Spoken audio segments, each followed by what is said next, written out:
કેમ છો મિત્રો? મજામાં જશો તો આપણે નાઈ ધોઈને થઈ ગયા વાગી ગયા છે બપોરના 12. જો અત્યારે તો જવાનું છે બેઠા છે બધા. તો જો બધું ઘરમાં સાફ કામ ચાલુ કર્યું હે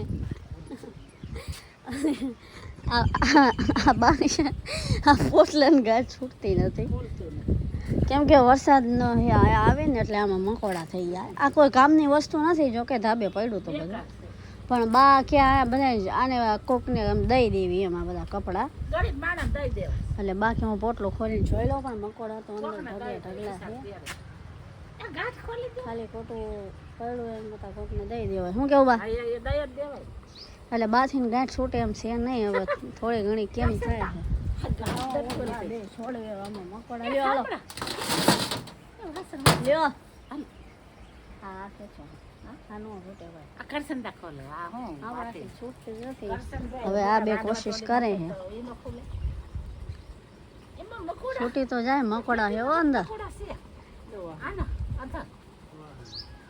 ખેંચો.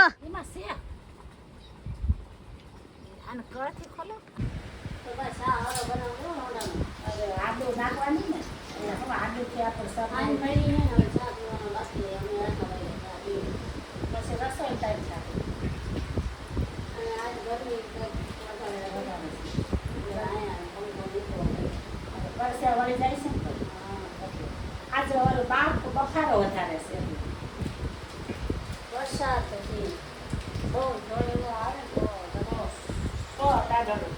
તો જો દૂધ ફ્રીઝરમાં મૂકી દીધું હતું એટલે બરફ થઈ ગયું. કાઢવું બહુ મુશ્કેલ છે અને એમાંથી બરફ થઈ ગયું બરફ. તો હવે અમે ચા પાણી પી લેવી ને આજનો વિડીયો અહીંયા જ પૂરો કરી. તો વિડીયો ગમે તો લાઈક કરજો, શેર કરજો. મને બ્લોગ જોવા માટે ચેનલને કરી દેજો સબસ્ક્રાઈબ. અને બા અમને કડક મીઠી પાઈ દે ચા. અને બાના વિડીયો જો સારા લાગતા હોય તો ચેનલને સબસ્ક્રાઈબ કરવાનું ભૂલતા નહીં. વગર મને ચેન ન પડે, મન મારું બહુ જાય રે. તો હવે આની ઉપર તો બે વાત છાપી દોડા લગાડો, દોડા કાઢી. તો આ મારો તાજ છે. આ તાજ મેં મારા બર્થડેમાં લીધો હતો, હાથે રાખ્યો છે તાજ. તાજ મહેલ.